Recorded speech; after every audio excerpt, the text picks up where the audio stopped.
네, 여러분 안녕하세요. 자동지호 4장의 4.10절이 되겠습니다. 네, 우리가 지금 4장에서 뭘 하고 있냐면, 주어진 시스템을 모델링한 모델에 대해서 과도응답의 특징을 살펴보고 있습니다. 그런데 지금까지, 바로 앞절까지의 내용은 뭐였냐면, 그 모델이 전부 다 주파수 영역에서 모델링된 전달함수, 트랜스퍼 펑션이죠. 여기를 기반으로 다 분석을 했었어요. 그래서 폴이 어쩌고, 뭐 제타니 오메가 n이 어쩌고, 뭐 시그마 d가 어쩌고, 오메가 d가 어쩌고, 뭐 이런 얘기를 했었습니다. 이거를 기반으로 했었죠. 예. 예, 근데 모델링이 꼭 주파수 영역에서만 모델링이 돼 있으라는 보장이 없잖아요. 시간 영역에서 모델링이 됐을 수도 있을 겁니다. 그래서 만약에 어떤 사람이 제어 대상에서 모델링 했는데 이미 시간 영역에서 모델링이 돼 있다고 한다면 그러면 어떻게 할 거냐 하는 거죠. 그 경우에는 어떻게 하냐면 뭐 사실 다른 게 아닙니다. 시간 영역에 모델링이 있다고 한다면 그것을 이용해서 전달함수만 구하는 겁니다. 전달함수 구하게 되면 그럼 전달함수로부터 다시 지금까지 했던 과정을 그대로 따라오면 되기 때문에 뭐 문제가 없습니다. 그러면 어떻게 전달함수 구할 거냐 하는 거죠. 이거는 사실 이미 다 3장에 다 했죠. 다 했습니다. 이거를 라플라스 변환하고 하게 되면 이렇게 됩니다. 제가 이번에는 일부러 이렇게 초기 조건을 그대로 살려놨어요. 주기전거 살려놨습니다. 자, 살려놓으면 마지막 어떻게 하면 이렇게 여기까지 나옵니다. 그러면 제가 4장 맨 처음에서 뭐라고 했습니까? 응답은 입력에 의한 응답인 particular solution, force response하고 초기 조건에 의한 응답인 homogeneous solution, 즉 natural response 두 개 합이다 라고 그랬죠. 이게 natural response이고 이게 force response입니다. 이 force response에서 입력을 빼면 그만큼 이게 전달함수가 되는 거죠. TF가 됩니다. 트랜스 펑션이 된다는 거죠. 그럼 전달함수만 구해주면 폴드를 다 구할 수 있으니까 앞서 했었던 그 절차를 그대로 밟으면 여러분들이 특징들을 얻을 수가 있게 되겠습니다. 그렇죠? 자, 그럼 사실은 전달함수를 구하면 되기는 하는데요. 사실은 우리가 알고 싶은 거는 앞서 슬라이드에서 맨 마지막에 했던 것처럼 사실은 요거만 알면 됩니다. 예, 요거만 알면 된다는 얘기죠. 그러면 이 절차를 다 거치지 않고 여기에서 바로 요거를 얻을 수 없냐 하는 거죠. 사실은 방법이 있습니다. 왜냐면 여기 지금 보면 A, B, C, D가 있는데 홀에 영향을 주는 것은 이것만 영향을 주는 겁니다. 그래서 이 A 매트리스를 우리가 뭐라고 하냐면 시스템 매트리스라고 얘기합니다. 그만큼 중요한 매트리스요. 시스템 매트리스.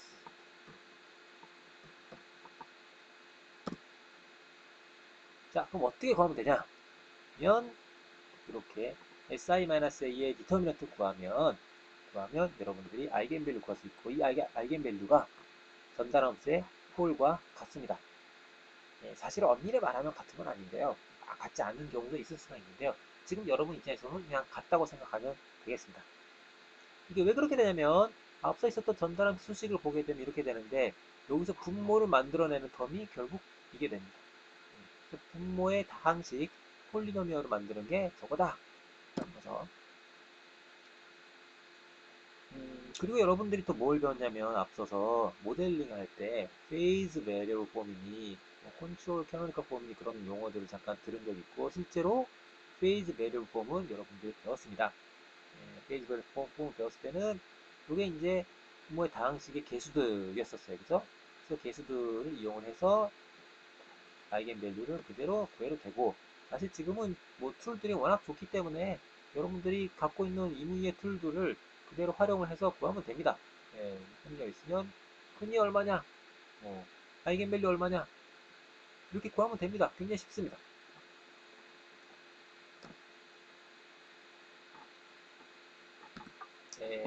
뭐 이거는 이제 근을 이렇게 했는데요. 예를 들어서 이제 매트랩에서 아이겐밸류 이 A 매트리스 정보를 집어넣고 아이겐밸류라고 치면 아이겐밸류들이 짠짠짠 나옵니다. 그렇게 구해도 됩니다. 다른 방법을 또 한번 생각을 해보도록 하겠습니다.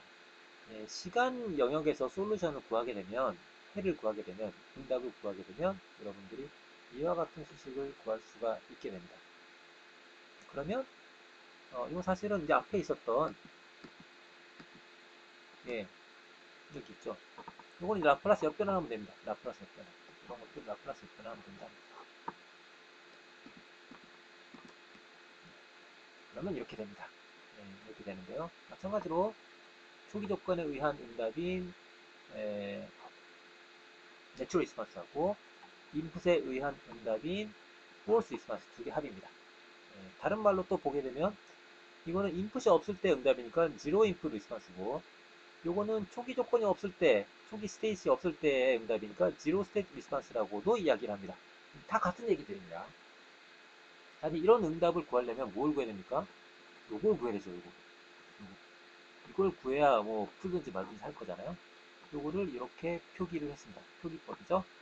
요거를 뭐라고 하냐면 스테이트 트랜지션 매트리스라고 하는데 스테이지 다른 시간에 얼마가 될지 거기에 곱해지는 항입니다. 항이고 여기 써 있는 것처럼 매트리스입니다. 이렇게 써 있고 이렇게 써 있긴 하지만 행렬이에요.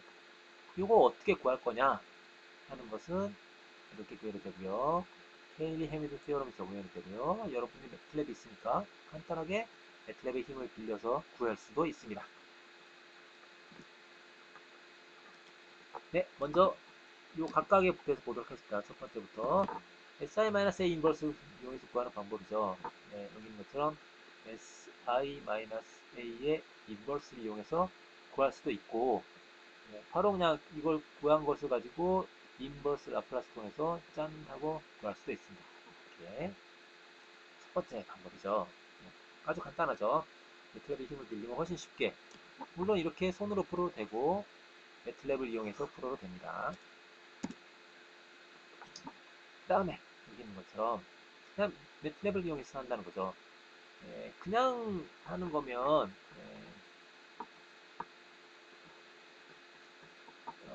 그냥 이런 거면 그냥 익스포넨셜 하면 되겠죠. 이게 스칼라면 그렇습니다.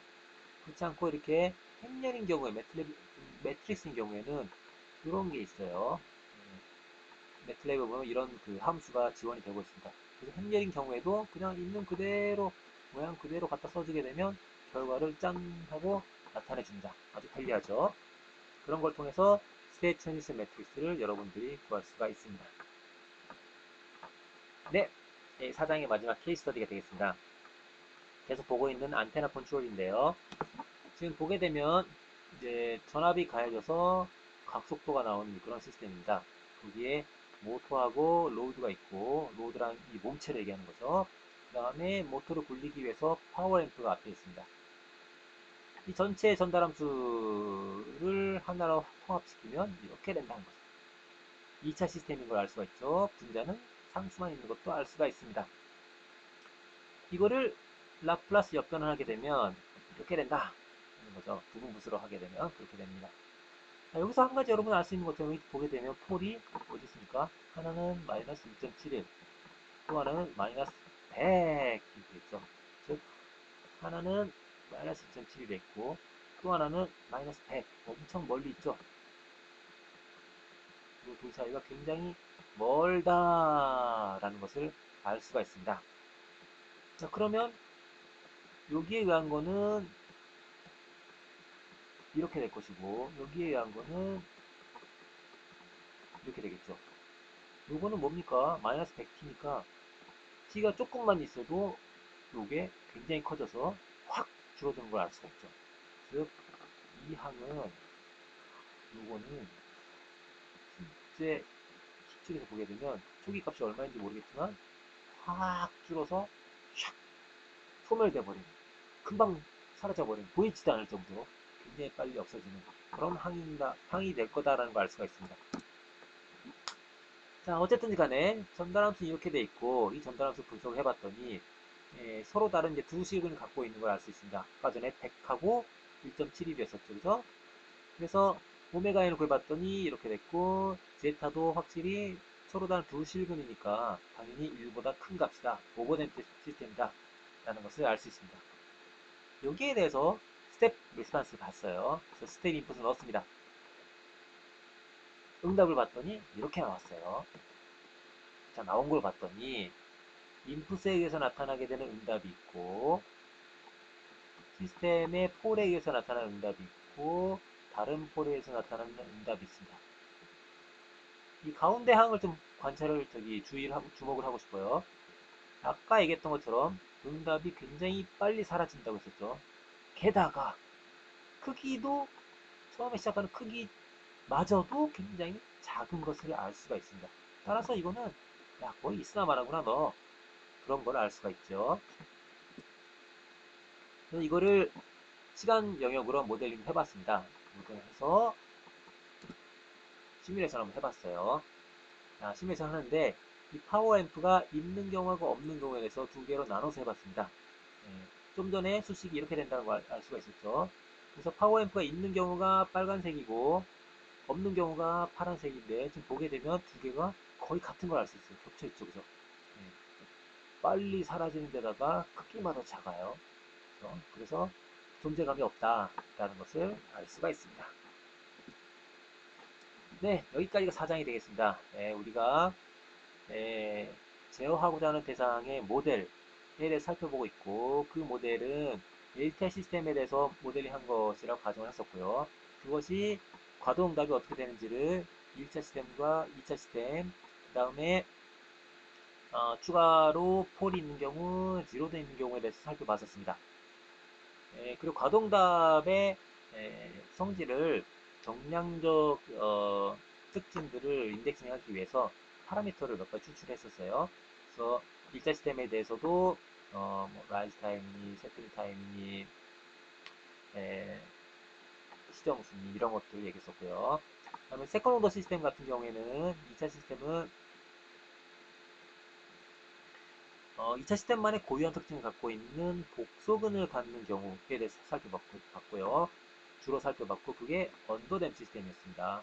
거기에서도 마찬가지로 파라미터를 4개를 추출했었죠. 뭐 피크 타임이니, 세팅 타임이니, 퍼센트 오브 지진이 그리고 라이즈 타임 같은 것들을 살펴봤습니다. 여기 있네요.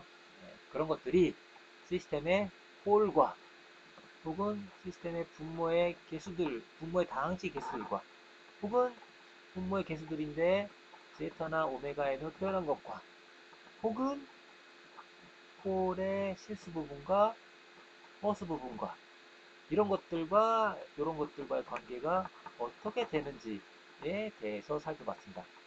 그리고 마지막 후반부에서는 비선성이 어떻게 정말 영향을 주는지에 대해서 간단하게 관찰을 해봤었고 시간 영역에서 모델링 됐을 때는 주파수 영역으로 모델링 하는 경우 그리고 어떻게 폴 정보만 간단하게 뽑아내는지에 대해서도 살펴봤었고 마지막에 그걸 통해서 시간 영역에서도 내추럴 리스판스하고 포스 리스판스의 합의 형태가 된다는 것도 관찰을 통해서 살펴봤었습니다.